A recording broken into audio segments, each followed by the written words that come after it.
আজ তোমাদের শোনাচ্ছি অমিতাভ গঙ্গোপাধ্যায়ের একটি দাঁতালো বৃত্তান্ত। গোবরডাঙ্গার বিখ্যাত দাঁতের ডাক্তার পঞ্চানন পাকরাশি, তার কাছে এক নাগাড়ে 15 বছর চাকরি করার পর অবসর নিলেন ভোলানাথ বাবু। পুরো নাম ভোলানাথ খাসকেল। বয়স তো কম হলো না, প্রায় 60-এর কাছাকাছি। দত্তপুকুর থেকে ভিড়ের ট্রেনে গোবরডাঙ্গা আসা যাওয়া দমছুট হয়ে যাচ্ছিল তার। পঞ্চানন ডাক্তার অবশ্য আরও একটা বছর চালিয়ে নিতে বলেছিলেন, মাইনেটাও বাড়িয়ে দেবেন, লোভও দেখিয়েছেন, কিন্তু কোনো প্রলোভনেই রাজি হননি ভোলানাথ। তার এখন মোদ্দা কথা বিশ্রাম চাই। একমাত্র ছেলে পাস টাস করে ভালো একটা স্কুলে ঢুকে পড়েছে, বিয়েটাও দিয়ে দিয়েছেন সময় মতো। এখন ঝাড়া হাত পা হয়ে আরাম করার বয়স। দাঁতের ডাক্তারের অনুরোধ রাখা, তাই আর তার সম্ভব হলো না। 15 বছরের চাকরি কম দিন নাকি? এ তল্লাটের সব লোকের মুখ প্রায় চেনা। দাঁত নিয়ে কত যে ঘটনা! প্রায় 60 ভাগ লোকেরই দাঁতের ফ্যাচাং। নড়া দাঁত, আক্কেল দাঁত, মাড়ি ফোলার হ্যাপা আর বাঁধানো দাঁত। এতকাল সামলে সুমলে এসেছেন কোনো মতে। ভোলানাথের দায়িত্ব ছিল একটা লম্বা বাঁধানো খাতায় দাঁতের রোগীদের নাম লিস্টি করা। ডাক পড়লে একে একে ডাক্তারের চেম্বারে সাক্ষাৎ হাড়িকাঠে ঢুকিয়ে দেওয়া। আরও কিছু খুচরো কাজ ছিল।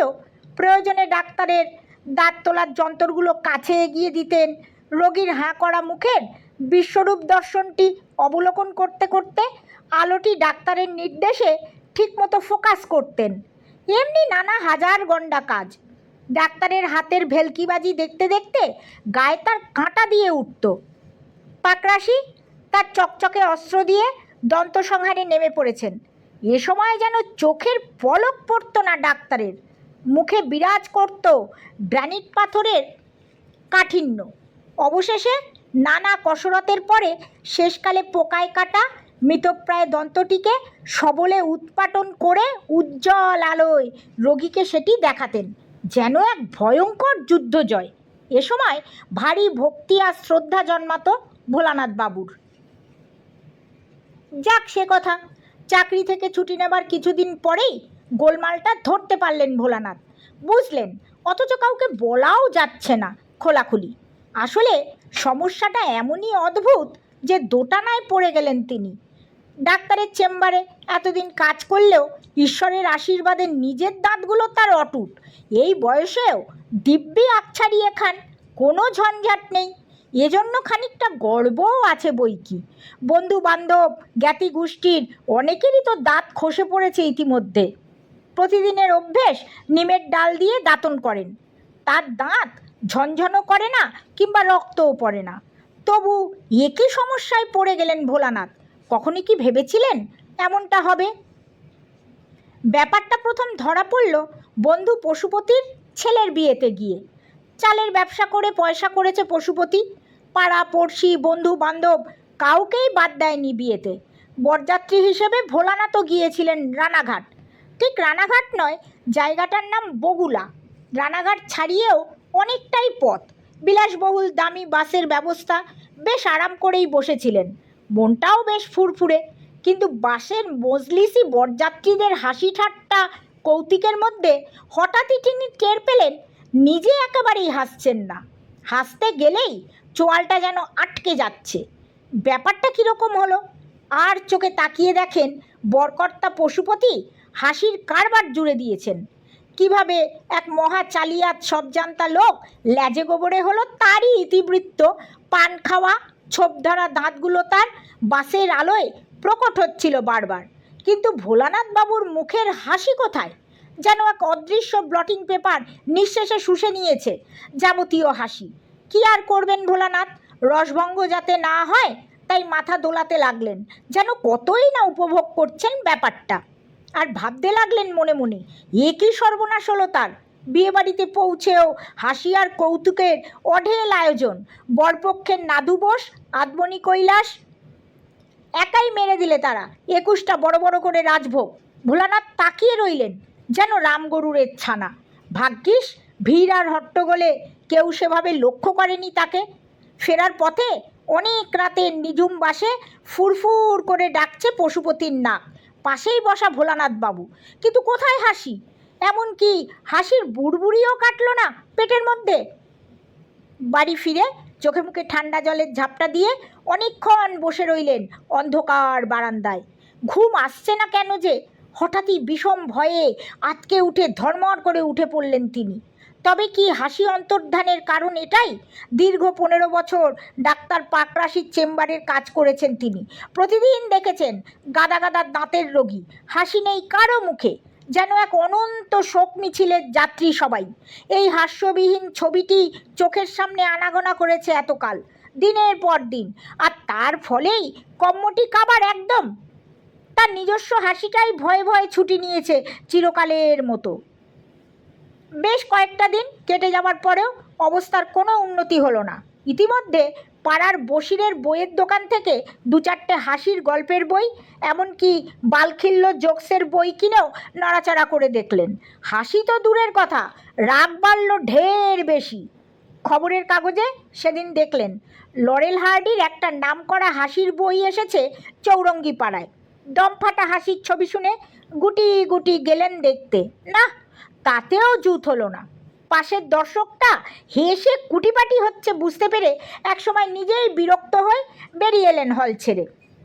প্রায় মাসখানেক কেটে গেছে তারপরে, কিন্তু হাসির সঙ্গে কোনোভাবেই আপোষ হয়নি ভোলানাথের। আয়নার দিকে তাকাতেই ভয় করে তার। কি জানি বাবা, এতদিনে মুখটা রামগরুরের ছানার যমজ ভাই হয়ে উঠল কি না। রাতের ঘুম যেন মাথায় উঠল তার। এমনই যখন মনের অবস্থা, তখন হঠাৎ একদিন স্কুলের বন্ধু গুণধরের কথা মনে পড়ল। সত্যি কথা বলতে কি, দারুণ সব ফন্দি ফিকির অষ্টপ্রহর ঘুরপাক খেত এই বন্ধুটির মাথায়। ফলে পড়াশুনোয় আর বিশেষ এগোতে পারেনি গুণধর। বন্ধু বান্ধবদের দেয়া মুশকিল আসার নামেই সে বিলক্ষণ খুশি ছিল। রেল স্টেশনের কাছেই নতুন পল্লীতে পেল্লায় বাড়ি বানিয়েছে গুণধর। বাড়ির সঙ্গেই মানানসই চমৎকার ফুলের বাগান। ভোলানাথকে দেখে একেবারে হৈ হৈ করে উঠল সে। এ কথা সে কথা নানা গল্প গাছার পর আসল কথা পারলেন ভোলানাথ। বিস্তারিতভাবে খুলে বললেন সব কিছু, এমনকি হাঁ করে দেখিয়েও দিলেন যে দাঁতগুলো সব তার আস্ত আছে। ওঠার সময় বন্ধুর হাত দুটো প্রায় জড়িয়ে ধরলেন।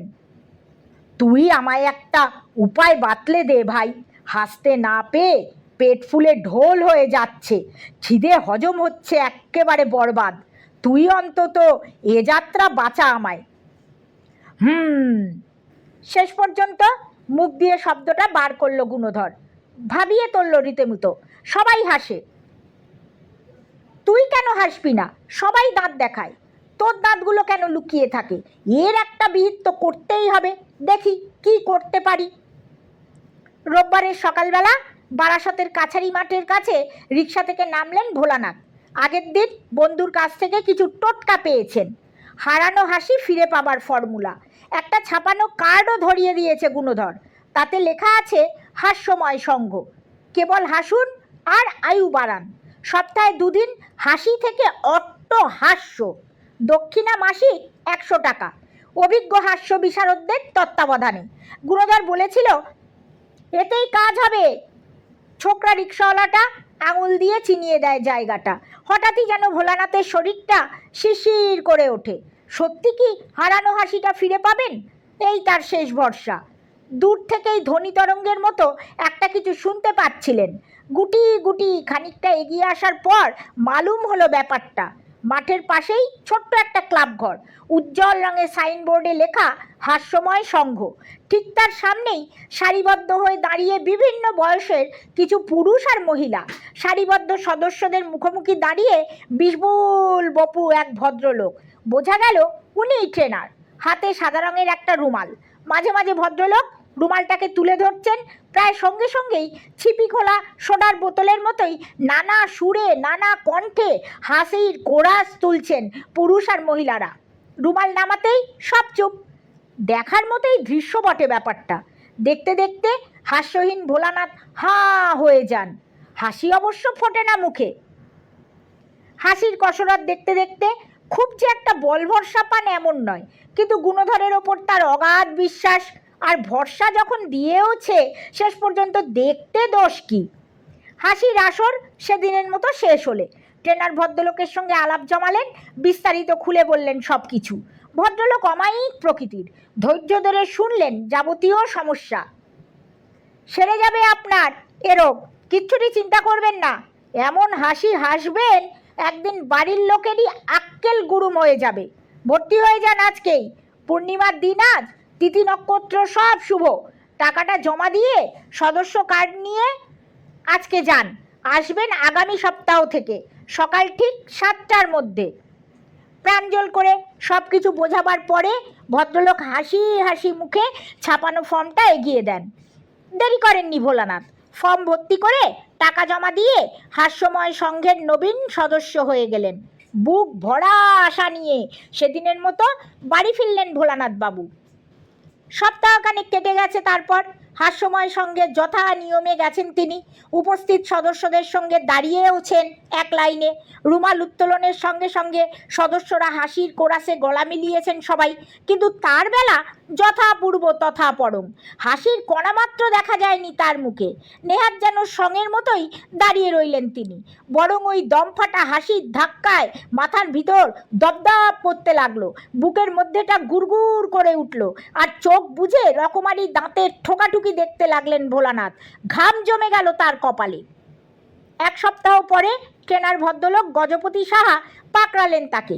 সদস্যরা বিদায় নেবার পর ক্লাব প্রাঙ্গণ এখন ফাঁকা। ভদ্রলোক মিহি গলায় বললেন, লক্ষ্য করলাম ভালো করে, একেবারেই হাসেন না আপনি, এমনকি হাসির ভঙ্গিতেও ঠোঁট বেঁকে যায় না। এ তো তাজ্জব ব্যাপার, এরকম ক্লায়েন্ট আগে কখনো ফেস করিনি। বলতে বলতেই গলার সুর পাল্টে যায় গজপতি সাহার। এই আপনার মুখোমুখি দাঁড়ালাম আমি, আমার চোখে চোখ রাখুন। এবার আমি যেভাবে হেসে উঠব ঠিক সেভাবে হাসবার চেষ্টা করুন। বলতে বলতেই